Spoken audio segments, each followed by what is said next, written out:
welcome to the stage Stephanie Ricca with Hotel News Now and her A View from the Top panel.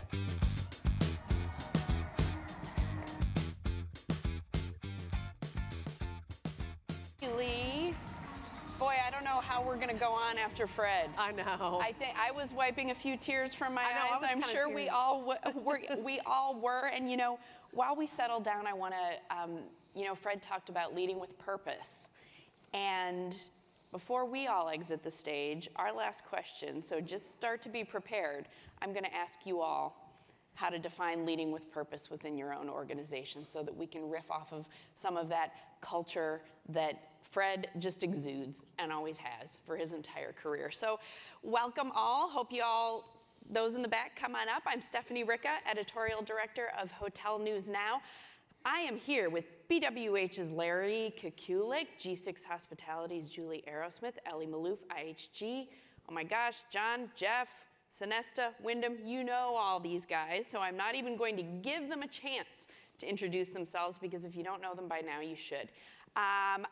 And since Jeff is up on stage and not in the front row heckling like he has been throughout the rest of the conference, we're introducing a fun new twist in which we've convinced the Hunter folks to let us take audience Q&A this panel. So you'll see a QR code up there, snap a picture of it, and you can submit a question at any time. I'll be monitoring those questions on this iPad, and we'll take a break now and then for some questions. I know that was really important to my panelists this morning to be able to make this interactive. We know there's a lot of students in the audience as well. This is a great chance to ask all of these panelists all of your burning questions. So with that, let's get started. So let's start with some current events.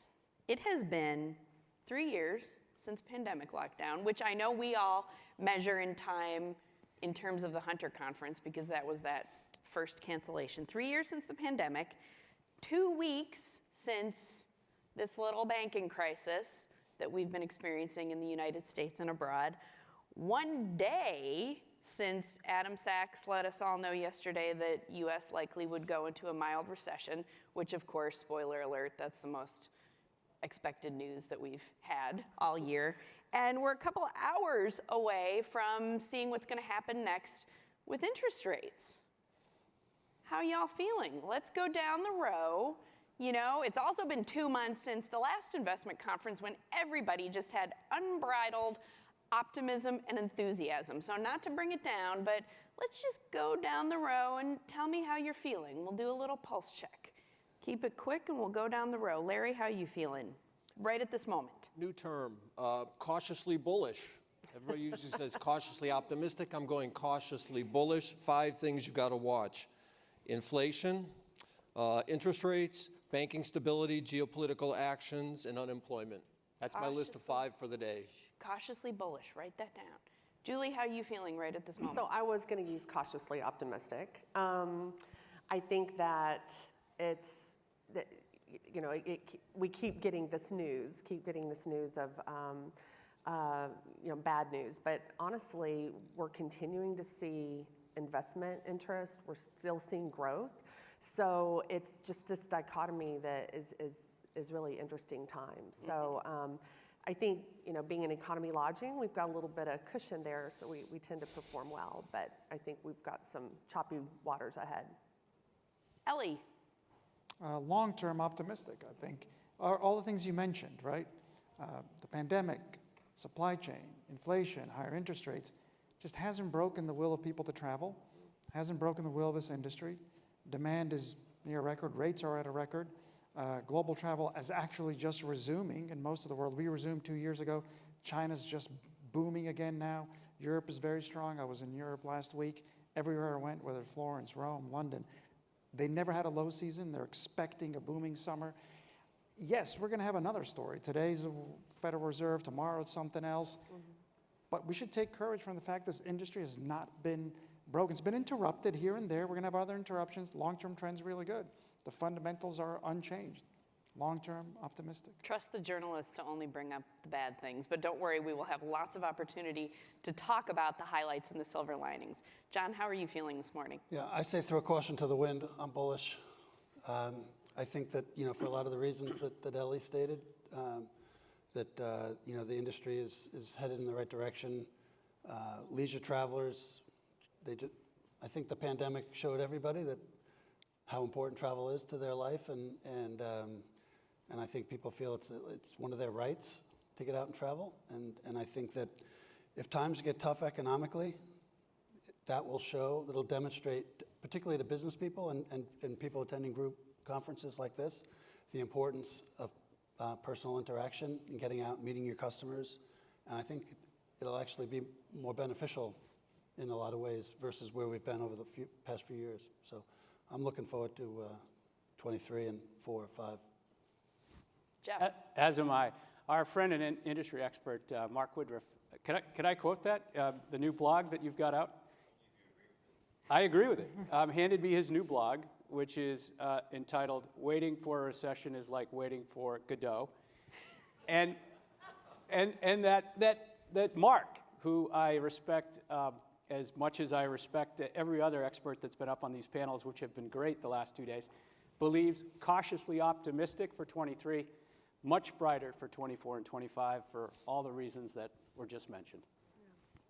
I think that sounds pretty good. So before we dig into some of those potential blips or challenges, as well as talking about that larger investment community and environment that you all and your franchisees and development partners are operating in, I want to touch a little bit more on that travel demand, because of course that has been the silver lining. Despite these blips, even despite what we see about some changes in household income, spending, employment, that travel surge has just not gone away. What do you think some of the highlights and surprises have been of the return of travel, especially this year? We talk about group and business travel coming back. What are some specifics that some of you can point to where you're actually seeing that happen? Julie, where are you seeing it happen at the Motel 6, Studio 6 end of the business? Yeah, we're seeing a lot of business coming from that infrastructure bill. And we're still seeing a lot of growth in the typical regions, Texas, Southern California, Florida, East Coast, and Lower West Coast. It really has not. We're tempering a little bit of our expectations this year from what it started, but despite what I think we've seen this last couple of days, we're still seeing some nice RevPAR growth this year, beyond even what is being forecasted right now. But occupancy is definitely still the most challenging aspect of it. It's driven by rate. Ellie, how about group and business transient across IHG's portfolio? Look, we cover the range from very limited service all the way to upper luxury. In limited service, it's small business. SMEs have just been on fire for now 2 years. We tend to focus on the fact that Amazon's laying off 9,000 people, Google's in the scheme of things, you see the unemployment reports, low unemployment, high hiring, 500,000 jobs in the last report.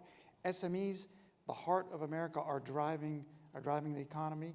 Don't focus on the headline of the big corporations. They hired millions of people, they're letting go a few thousand. It's not moving the equation. At the upper end and upper luxury, just no resistance. People are traveling with a desire, with a hunger, with a passion that we haven't seen in a long time. No rate ceiling. They want their experience and they're willing to pay for it. As F. Scott Fitzgerald said, the rich are different. They'll be rich and want to spend no matter what's happening in the economy. So that's what we're seeing on both ends. John and Jeff, you both have hotels up at the upper ends too. Seeing the same? Yeah, our group business has been very strong. Demand isn't back entirely where we'd like. It's really where we've seen challenges has been with our Sonesta Select brand, which is an upscale select service brand. And it's really catered, those hotels have catered to the road warrior, and it's hard to be the road warrior going to a business park if the people in the business park aren't back to work. So that's kind of the challenge. We need that business to come back so that the business travelers come back in some of those locations. But The group business has been strong. There's a couple of markets like San Francisco and Portland and Minneapolis that where it's not back at all. And I think, to Ellie's point, with international travel opening up and Japan and China coming back into the equation, that that bodes well for the West Coast markets. And so we feel like there's a lot of room to run from what's already been reasonably strong. There's so many tailwinds from group to international inbound. But Julie, you're the first one all conference on these dozen or so panels that we've been listening to that has mentioned infrastructure. And I think her point is a tremendous one. When we think about 24, 25 and beyond, and the $1.2 trillion that's about to be spent on infrastructure, the other 300 or 400 billion that will be spent on the CHIPS and Science Act. And we have continued to see quarter in, quarter out for the last half a dozen quarters, double-digit increase. Cindy Estes Green was up here on the previous panel talking about that lack of Monday, Tuesday, Wednesday occupancy, that corporate 1,000 traveler that's not back yet traveling. But the opportunity ahead in the next 10 years is just beginning to, I think, appear, and it's fueling a lot of select service development, as all the panels have been talking about. Cautiously optimistic, obviously, on financing and getting those built, but really optimistic, again, in terms of what's to come during the midweek and the weekend from that infrastructure business that Julie references. How do you see that coming back, Larry, within BWH's portfolio? You have brands across the spectrum and also a wide distribution across the U.S. How can you unpack the demand that you're seeing now in Best Westerns from especially who might be coming in at, lower end business transient or even group? So business transient is a large part of our focus. Somebody mentioned small, medium enterprise business, and then the infrastructure bill. And when you think about Best Westerns, you think a lot about secondary and tertiary markets. Well, that's where that infrastructure money is going to be spent. And so it's kind of our sweet spot, quite honestly, and we've seen that grow, and we hope to take full advantage of that with regard to midweek business. So one of the things that you all have in common, and you have, some of you have properties in segments that are above economy and mid-scale, but that economy and mid-scale is a through line across the stage here from you all up here. And again, the journalist will put a damper on the optimism because one of the takeaways that we've been hearing about this pending mild recession is that, that lower end of U.S. household income might be what feels a little bit of the impact as a recession hits, as more jobs are lost, even though unemployment is still at a great level, but that built up cash that households have been keeping and spending for the last couple years, it might ding that lower end of the income spectrum a little bit more than it does the higher end. Are you worried about that?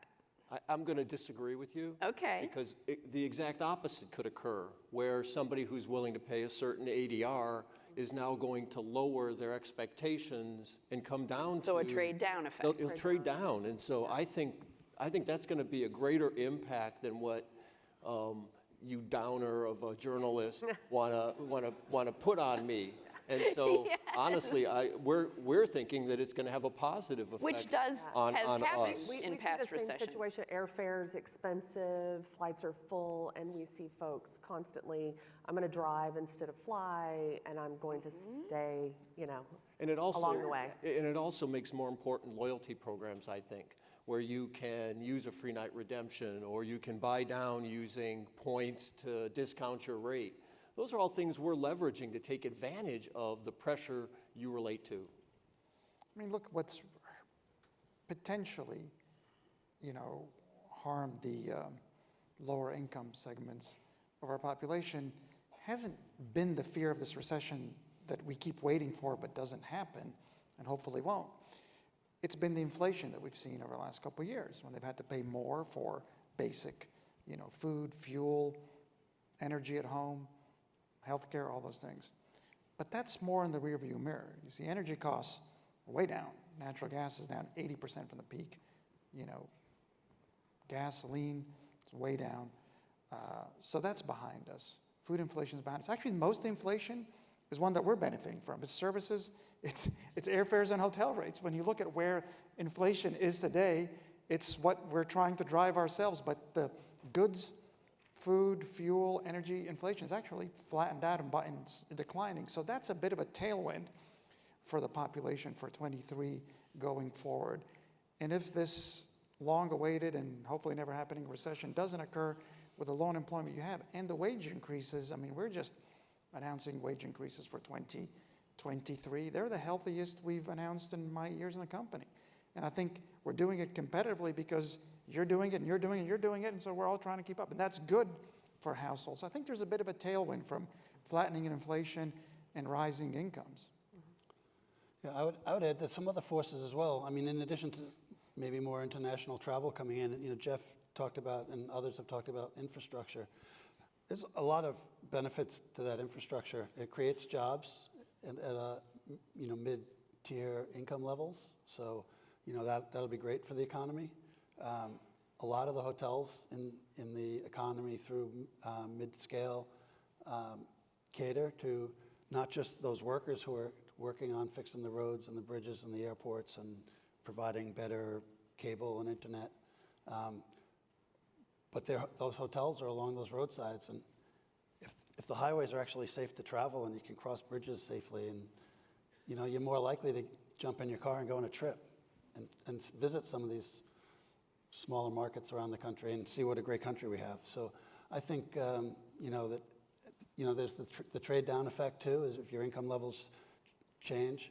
I think the final thing is that to the extent you're a homeowner, you know, you hear all the talk, just like Ellie mentioned about job cuts from the big tech companies. You hear a lot of talk about rising interest rates, but a lot of people locked in very low interest rates on their homes, you know, during the pandemic or before, and they're not refinancing. They're not in their, you know, their funds up in 5 years and I have to sell their hotel. They're living there for, you know, the next 25, 30 years in their home, and so their disposable income hasn't been that negatively impacted by interest rate changes. Their savings are at record levels, as Adam was pointing out yesterday. And I think all of our select service hotels, when you look at who stays in them, they are not low-income consumers. They're more middle income. And that the point he made yesterday about the prioritization of travel still being a thing, I was at your table, you were taking copious notes, Stephanie, I think is you know, continuing to bear out. Friday night's STR data that was out showing February RevPAR so much stronger than January's compared to 2019. What we heard from Vail earlier, each and every week of March continues to look better than it did back in 2019, and a little bit better than the week before is a testament to everything that's been said on that. So that demand is going nowhere. And do you ever just find yourself saying, knock wood, don't ever go anywhere? Because it's really, I mean, that has been, I don't even call it a silver lining. It's been the absolute driver of what will get us through this next period. So we're getting a couple questions in about franchising and, you know, pace that you are seeing franchise deals happening. Obviously, we're here at an investment conference. I want to know what you all are hearing from your development teams in the field about what it's taking now to get a deal done. You know, many of you represent public companies that have a lot of unit growth expectation. Even if you don't, there's always unit growth expectation. What's it taking to get a deal done, Larry? First, you have to have a partner, a developer who's well capitalized in today's environment. I think banks are going to be more closely scrutinized by their boards of directors with regard to their risk management. And so I think development, and I hope our development team, I think who are here today, are focused on, so I'm telling you what to do, are focused on developers who are well capitalized, who have good relationships with banks, regional banks. How many of you here have investments in or are funded by regional banks? Of course. Yeah. Come on, don't be shy. So many of you, right? We have to have faith in our regional banks, and I hope that our development team look for those well-capitalized developers who can afford the PIP as they reposition a hotel or are putting a shovel in the ground. Any other conversations you've had even recently? Yeah, I mean, it's interesting because we've had meetings with our franchisees in the area and are talking to them regularly. And despite grumbling a little bit about rising interest rates, cost of debt, valuations, things like that, they're still finding the deals. And so we're actually ahead of pace on our signings this year. They're finding a way to get it done. I think that whether that's they have good relationships with their banks, which they all have spoken of, the importance of that, they're able to, pencil a deal and make it happen, or they get capital elsewhere, whether it's different partnerships or what have you. But, I think what gets, is really important in this environment is to, have the solid model that they're interested in, and they keep coming, they keep going. Well, the fundamentals haven't changed. You want brands that have strong system contribution, low cost of distribution. You want brands that are highly recognized in the marketplace, that lenders recognize, that guests recognize, that corporations recognize. You want to be able to build it at an efficient cost, operate it efficiently, get good cash flow, NOI on investment if you hold it, sell it at a good cap rate if you sell it. A lot of that really hasn't changed. Inflation has raised some costs. Rate has grown to a point where it covers most of that and then some. Inflation at some point will subsidize. We're going to keep driving rate based on the projections that the teams have provided yesterday and today. If you're able to build the hotel today, lock that construction cost in, lock your mortgage in, that's most of your fixed costs. As rate keeps going up, you've actually built an asset that's going to appreciate as demand continues to be strong. So keep focusing just on, is the demand strong? Is rate growing? And do you have a brand that has strong system contribution, high recognition, low cost of operation? I think that's why our teams are staying busy. And I try to spend at least half my time on development. I'm the chief executive officer, but I'm also, chief growth officer too in the company. I love being with the owners and seeing this industry grow.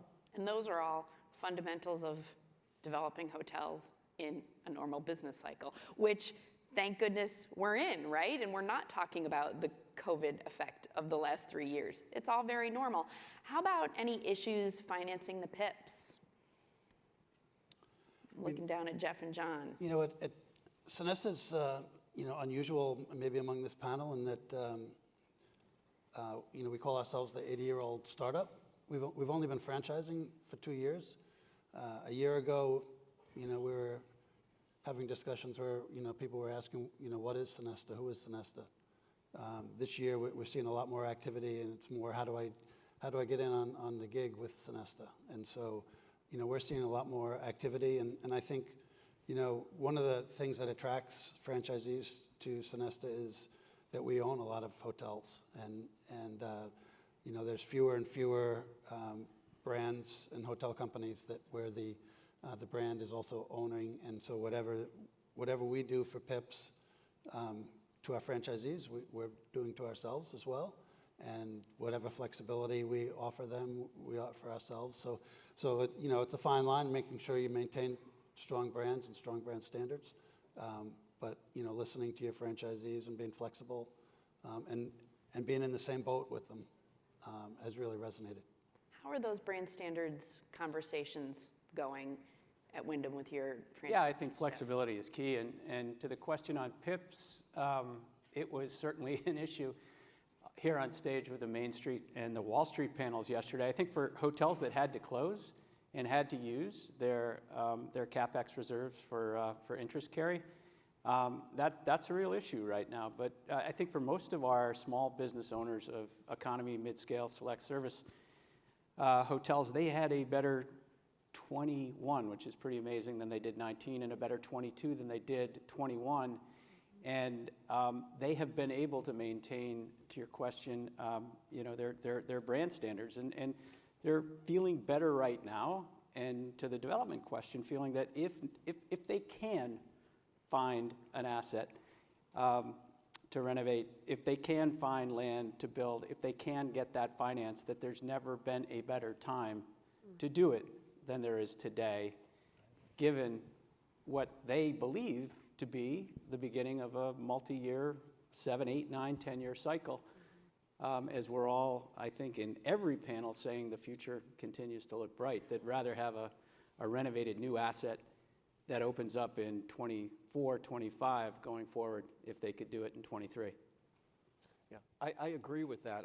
The point, you made a great point about there's been deferred maintenance as a result of COVID and people using their capital to continue operations, right? And so they took from Peter to pay Paul a little bit. Deferred maintenance, they're riding a high ADR and semi-high occupancy now. They may want to sell that asset, right? I think the buyer, I'm a lawyer, caveat emptor, that hotel has deferred maintenance. It's going to need to be done. The PIP may be a little bit more expensive than they thought, right? They need to do their due diligence when you're buying an asset, I think, right now, and recognize the PIP may be a little bit more than you thought pre-pandemic. And then you have the issue of how do you fund that PIP? If the money's there, the money's there again. The developer needs to be well capitalized and have the asset, the money to renovate the asset that may have been neglected slightly. So in an environment like this, when it can be tougher to get financing for various aspects of how you're growing your brands, how your partners are growing the brands, what are you all as heads of brands doing to facilitate that? You've mentioned, working with franchisees on PIPs and on flexibility, but we're also at a time when the hotel industry is looking to attract a lot of different types of franchisees, franchise owners, and developers into our fold. Many of you have programs that you're working to help accelerate women-owned franchises, minority-owned franchises. How can you do that in a time when it is tough for even the old white men among you to find financing? How do you make it happen? You talking to me? I resemble that remark. Present company notwithstanding, I'm you are offended. all in support roles here. How are you really making it happen? Well, look, it's critical that we bring more diversity to our owner base, not just as a company, but as an industry. Only just for the industry's sake. First, it's the right thing to do. There are many minorities and women that want to be owners of properties, that want to be investors, that want to participate in the wealth creation that this industry has done over generations. And it's just been harder for them to get financing, we know, over the years. And second, it's just, it's good for the industry to expand in that way. It provides us access to more pools of capital, more entrepreneurs. We have to help them with the financing. Usually when we speak to women and minority investors who are having a hard time getting started as hotel owners, and I've been working on that over the last several years with a few of the industry organizations, it's down to the financing. It's not that they can't get a brand agreement from one of us. It's not that they can't get partners or operators to be within the, it's not that they can't even raise the equity. It's going to the bank who, they're conservative, they've been doing business with the same people, they haven't heard of this person, and they kind of hold back a bit. So we try to get involved with the banks, with the lenders themselves to back it up sometimes, to strengthen the proposition. That's what we've done. We just opened a flagship Holiday Inn Express in Washington, D.C., over 220 rooms with the African-American owner. We've done a lot to get that project to fruition. I won't go through the details, but supported in the lending, supported financially, supported in the equity. So we'll lean in those specific situations. But as an industry, we have to be more open to doing that. Once they get started, once they get the familiarity, the second, third, and fourth loan become a lot easier, like it did for the rest of you. Exactly. Good point. Julie, I know G6 has been... Yeah, we started the Light Her Way program.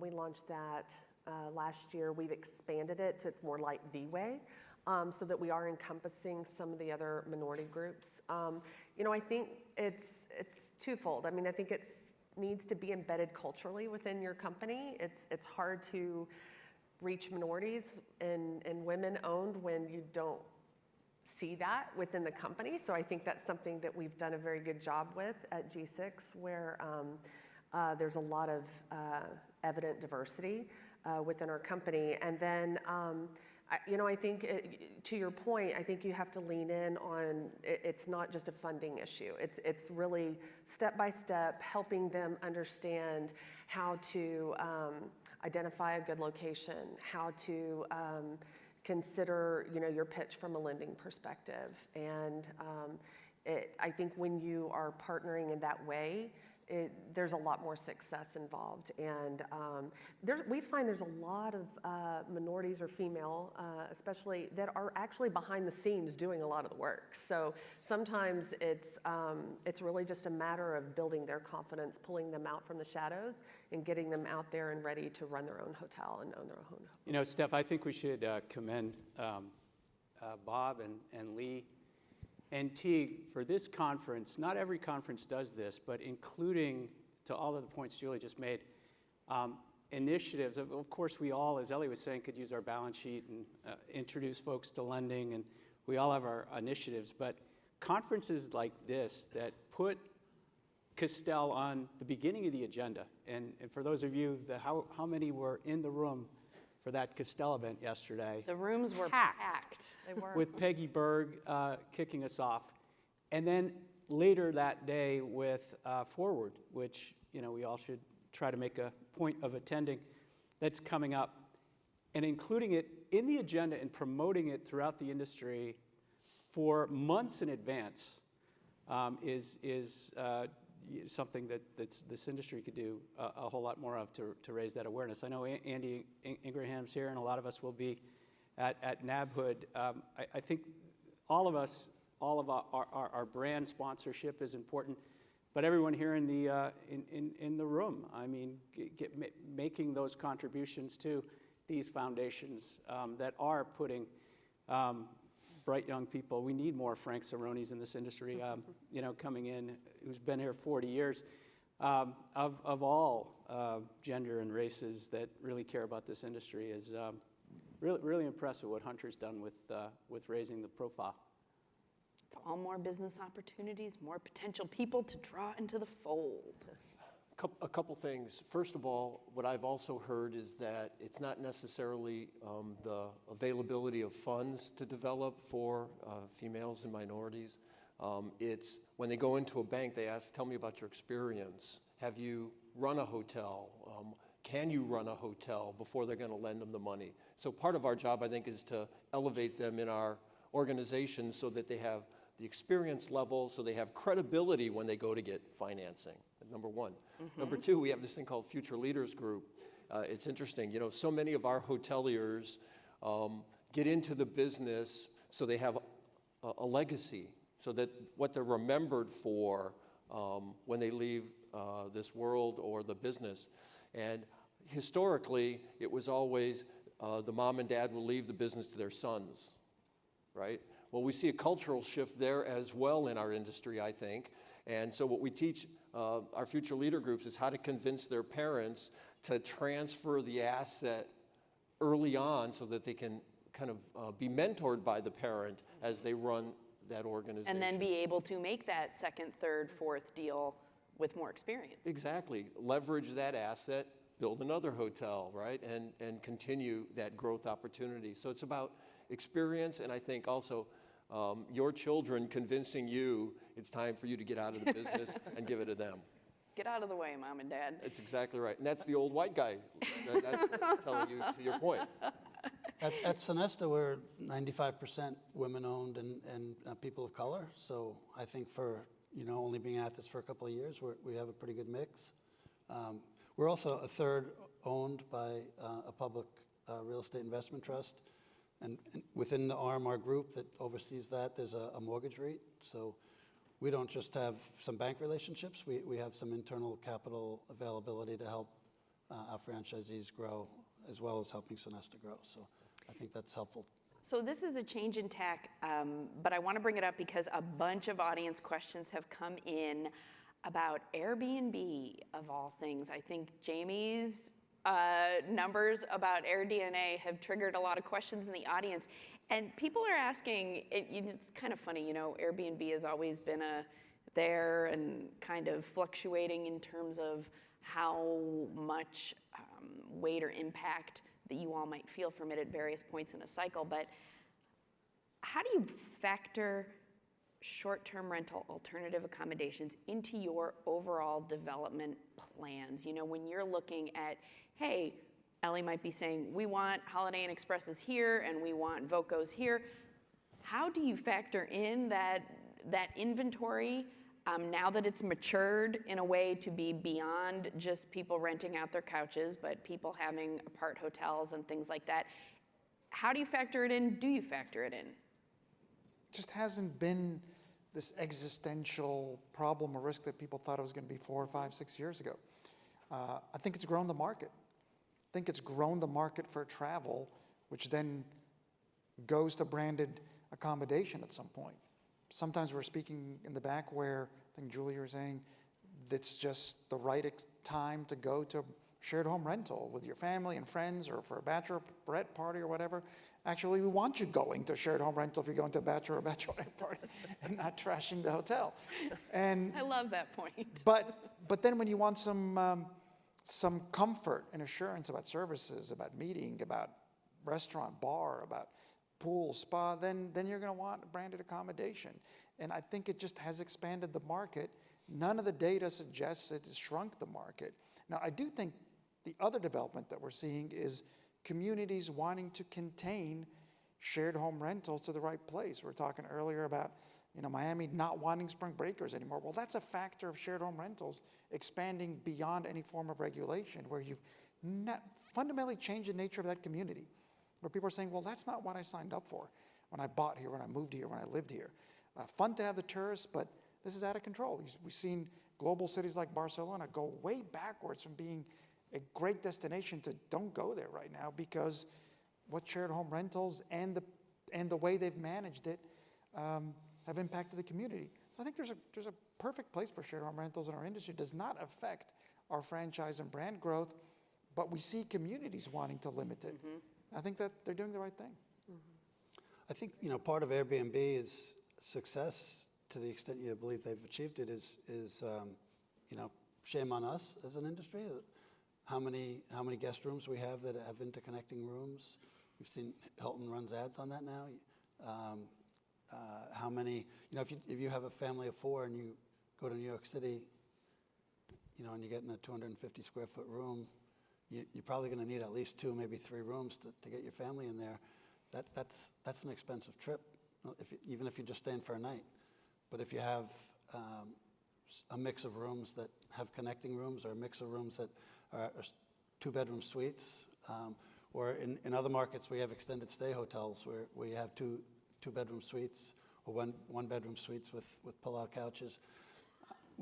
I don't think we've done enough to create the kind of accommodations that a traveling family really needs without going bankrupt. And to tell the story of So I that think availability. having that mix of brands and providing those accommodations helps us a lot to fight back or to keep them at bay.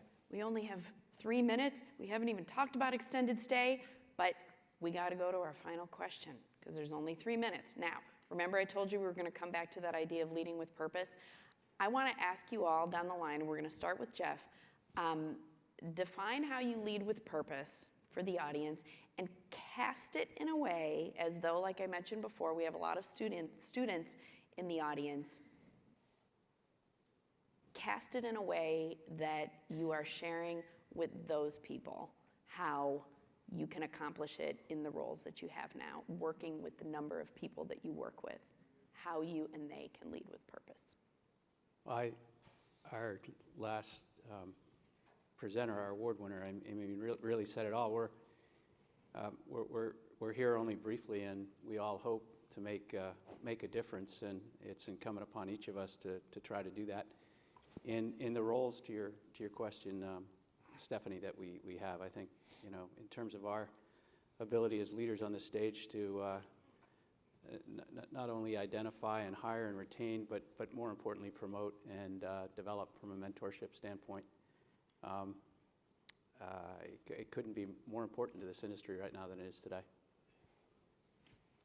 Yeah, I think, you try to lead by example and volunteer to be parts of different programs throughout the industry, whether it's No Room for Trafficking or efforts to bring more minorities into the business, or AHLA has a good Elevate program, which is a mentorship program that Sonesta has really taken a deep dive into, and we've got a number Just in the first year, we've advanced over a dozen GMs from within, just by working through that mentorship, and so there's a lot of different programs, and stepping up for as many as you can is critical. Fantastic. Love that lead by example piece. What I personally feel, what I share with our teams, and what I want the students in the room to know is this industry is a force for good in society. Yes, we want to make a lot of money for our shareholders, for our investors, for our partners, for our colleagues, but it's actually a positive force in society. Not only does it elevate people's careers, but it elevates communities. I mean, the wealth that you create as owners, as investors, that we bring as brands to communities, stays in those communities. So that every small town doesn't have to become sort of depopulated. Everybody has to move to New York, to Miami, to DC, to London, wherever, to get jobs. You are creating wealth in those communities that stays in those communities. And I'm always just energized when I visit small towns in the US, in Europe, wherever, that have really revitalized around attracting tourism, around attracting, dynamic business, restaurants, bars, coffee shops, retail shops, because of travel. And if it weren't for travel, all these small communities would just get drained from the youth. And yes, that's just not good for society in general. But without the hotel industry, this wouldn't happen. So I feel a sense of not just purpose, but pride and joy when we're doing that. And I think all of us should. That's a great reminder. I love that idea of building wealth that stays in a region. I would hope that anyone would find a place that they pour their time and energy into that matches up with a passion that they have. And I think that, I've been with the Motel 6 brands for a long time. And I continually, as I talk to our teams, I talk to our owners, I'm passionate about our mission. I think that equity in travel is critical. I think there's a place for all, and not everyone can afford, the highest tiers of hotels. And so our mission is to leave the light on for everyone who wants to travel. And I can't think of anything more important than being able to live out a value that is critical to me. And I would hope that as students are looking at their next steps, that they find companies that match with their values, that have missions that are good for our communities, good for our team members as well. Fantastic. Larry, close us up down. So we rewrote our vision. Our vision is to inspire travel through unique experiences, and I would challenge everyone who's on our team, and I would challenge all of you. I'm in my sophomore year right now, right? And so, how freshmen are. Well, now I'm a sophomore. But what I tell everybody on our team, and it applies to not just the students here who are 19, 20, 21 years old, whatever, to all of us, it's you have to love what you do, right? You have to learn every day and be yourself. Those are my three. That's fantastic. I learned so much from all of you. I hope you all did as well. Please join me in thanking our panel.